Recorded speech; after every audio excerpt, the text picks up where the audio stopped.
नमस्कार, जाधव किचनमध्ये आपलं स्वागत आहे। आज मी इथे बनवणार आहे शेजवान चटणी। त्याच्यासाठी इथे लसूण, अद्रक, मिरची, कोथिंबीर आणि टोमॅटो आणि इथे मिरची सुकलेली घेतलेली आहे। 3-4 मिरच्या आहेत, तर त्या अशाच मी ठेचून घेणार आहे, जास्त बारीक करणार नाही आहे। इथे मिरची घेतलेली आहे, त्यामुळे इथे थोडीशीच घेतलेली आहे आणि ही अशा पद्धतीने ठेचून घेणार आहे। हे बघा, असं छान बारीक झालेलं आहे। आणि आता इथे कढईत तेल गरम झाले, इथे लसूण परतवून घ्यायचे आहे। त्याच्यानंतर अद्रक घालायचे आहे, अद्रक सुद्धा परतवून घ्यायचं आहे छान असं।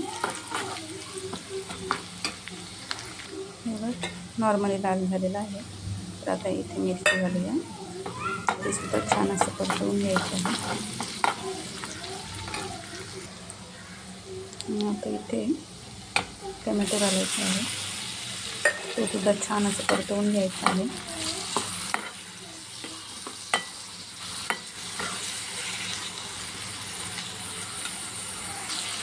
छान असं मस्त तेलामध्ये परतवून घ्यायचं आहे, म्हणजे तो बारीक होतो। आणि आता इथे हे मिरचीचे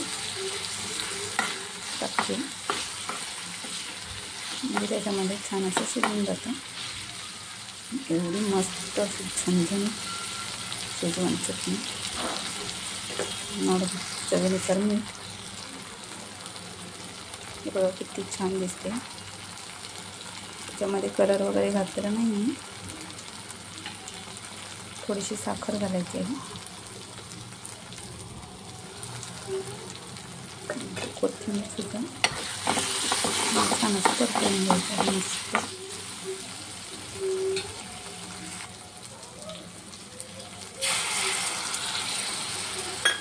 थोडंसं पाणी घालायचं आहे, म्हणजे चांगलं शिजून जातं।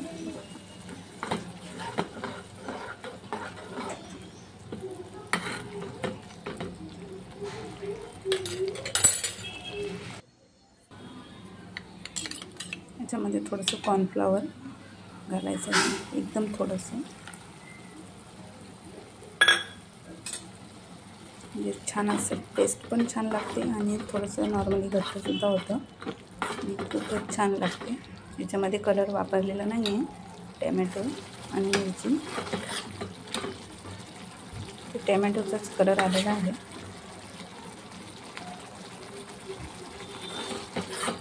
छान असं मस्त घट्ट।